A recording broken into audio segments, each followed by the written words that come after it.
Artificial intelligence technology की दुनिया का सबसे नया और सबसे बड़ा बज़वर्ड बन चुका है। आपने आसपास के कई लोगों से आपने ये शब्द सुन के अनसुना कर दिया होगा, ये सोचकर कि इससे हमारा कोई लेना देना नहीं। लेकिन जाने अनजाने में हर दिन हम सबकी जिंदगी का एक अहम हिस्सा बनता रहा है आर्टिफिशियल इंटेलिजेंस। टेक्नोलॉजी में हर रोज नए एडवांसमेंट आ रहे हैं और इंसानों ने नए नए आविष्कार अपनी जिंदगी को आसान बनाने के लिए किए हैं। लेकिन शायद अब यही आविष्कार और टेक्नोलॉजी इंसान को अपना गुलाम बनाएगी। आर्टिफिशियल इंटेलिजेंस और इसके इस्तेमाल पर दुनिया दो हिस्सों में बटी नजर आ रही है। एक तरफ वो है जो इसकी मदद से नई ऊंचाइयों को पाने की बात करते हैं, तो दूसरी तरफ वो जो इसकी वजह से आने वाले खतरे पर गौर करने की बात कर रहे हैं। लेकिन आर्टिफिशियल इंटेलिजेंस जो आज दुनिया भर में इस्तेमाल किया जा रहा है, आखिर वो है क्या? इसकी शुरुआत कहां से हुई और क्या एआई दुनिया के लिए चमत्कार करेगा या इस धरती पर इंसानों का अंत लाएगा? एआई या आर्टिफिशियल इंटेलिजेंस मशीनों के उन कार्यों को करने की क्षमता है जिनके लिए आमतौर पर ह्यूमन ब्रेन की आवश्यकता होती है, जैसे भाषा को पहचानना, इमेजेस की पहचान करना या डिसीजन मेकिंग। एआई में प्रत्येक विशिष्ट कार्य के लिए स्पष्ट रूप से प्रोग्राम किए बिना डेटा से सीखने और उस सीखने के आधार पर निर्णय लेने के लिए कंप्यूटर को पढ़ाना शामिल है। एआई सिस्टम को कई प्रकार के कार्यों को करने के लिए डिजाइन किया जा सकता है, जैसे कि आवाज की पहचान से लेकर कार चलाने या किसी बीमारी का निदान करने जैसे जटिल कार्य। एआई का अंतिम लक्ष्य ऐसी मशीन बनाना है जो इंसानों की तरह सोच और सीख सके और समय के साथ अपने प्रदर्शन में सुधार कर सके। समझने के लिए एंड्रॉयड फोन में गूगल असिस्टेंट और आईफोन में सिरी एआई के बेहतरीन एग्जाम्पल्स हैं। हाल ही में चर्चा में आए चैट जीपीटी भी एआई का सबसे अच्छा उदाहरण है। किसी भी सवाल का जवाब, फिर चाहे वो कंप्यूटर कोडिंग ही क्यों ना हो, बस अपना डाउट टाइप करते ही A to Z आपके सामने सेकंड्स में सब हाजिर होता है। एआई की शुरुआत का पता 1950 के दशक में लगाया जा सकता है, जब कंप्यूटर वैज्ञानिक जॉन मैककार्थी ने आर्टिफिशियल इंटेलिजेंस शब्द गढ़ा था।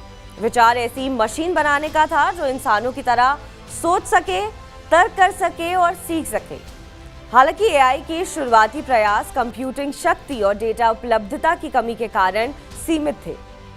लॉजिक थ्योरिस्ट के रूप में जाने आने वाले पहला एआई प्रोग्राम इलॉन नेबल और जेसी शॉ द्वारा 1956 में विकसित किया गया था।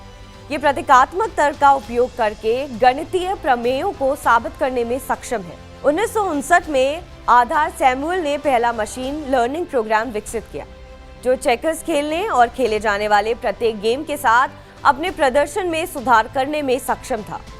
1960 और 1970 के दशक में एआई शोधकर्ताओं ने नियम आधारित प्रणालियां विकसित की जो इंसानों के डिसीजन मेकिंग की नकल कर सकती थी। ये प्रणालियां निर्णय लेने के लिए पूर्व निर्धारित नियमों के एक सेट पर निर्भर थीं, लेकिन वे डेटा से सीखने की अपनी क्षमता में सीमित थी। 1990 के दशक में कंप्यूटर हार्डवेयर और सॉफ्टवेयर में प्रगति के साथ साथ फंडिंग में भी बढ़ोतरी के कारण एआई में फिर से लोगों का इंटरेस्ट बढ़ा।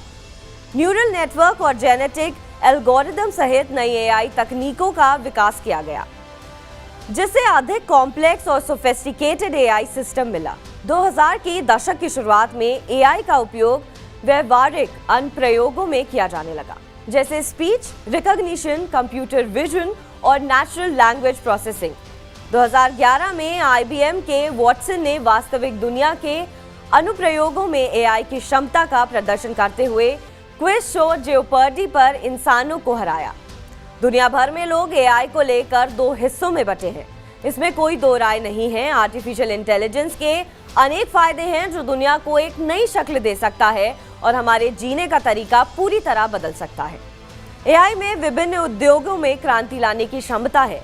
ये व्यवसायों और व्यक्तियों को समान रूप से कार्यों को अधिक कुशलतापूर्वक, सटीक और लागत प्रभावी ढंग से करने में मदद कर सकता है।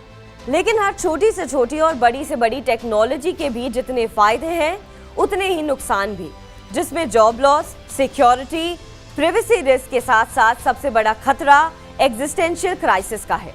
कुछ एक्सपर्ट्स का मानना है कि आर्टिफिशियल इंटेलिजेंस धीरे धीरे धरती पर इंसानों को गुलाम बना लेगा और धरती पर रह जाएंगी तो सिर्फ मशीन्स और रोबोट्स। जैसे आप देखें तो सबसे पहला परिणाम होगा कि बहुत सारे जो आज काम हैं या नौकरियां हैं वो एकदम रिडंडेंट हो जाएंगी, क्योंकि ये सारी चीजें जो चैट जीपीटी तरह के लैंग्वेज मॉडल्स हैं ये आसानी से कर पाएंगे। तो काफी नौकरियां इस तरह की कॉल सेंटर्स या इस तरह की नौकरियों को एक इमीडिएट खतरा नजर आता है। इनफैक्ट एक ट्वीट किसी ने किया है, उसमें बताया कि कौन कौन से जॉब्स जो हैं वो इरेलेवेंट होने वाले हैं। और केवल चैट जीपीटी नहीं, बहुत अलग अलग तरह के आर्टिफिशियल इंटेलिजेंस के एप्लीकेशंस हैं जो कि बहुत सारे देश सर्विलांस में, जैसे चाइना आप देखें तो उनके यहाँ सोशल स्कोर, एक सोशल क्रेडिट रेटिंग सिस्टम है, जहां पर आप छोटी भी गलती करते हैं तो वो आपके एक मार्क्स होते हैं वो माइनस होने लगते हैं और बाद में इसका आपका राइट्स पे परिणाम पड़ता है। तो जहां एक एनहांसमेंट है, आपकी कैपेबिलिटीज का एक एनहांसमेंट है, आप जो काम नॉर्मली कर पा रहे थे उससे बहुत ज्यादा अच्छे तरीके से कोई भी काम कर पाएंगे, लेकिन इसके कुछ खतरे हैं। इसलिए एआई के चारों ओर एक एथिकल फ्रेमवर्क बहुत जरूरी है।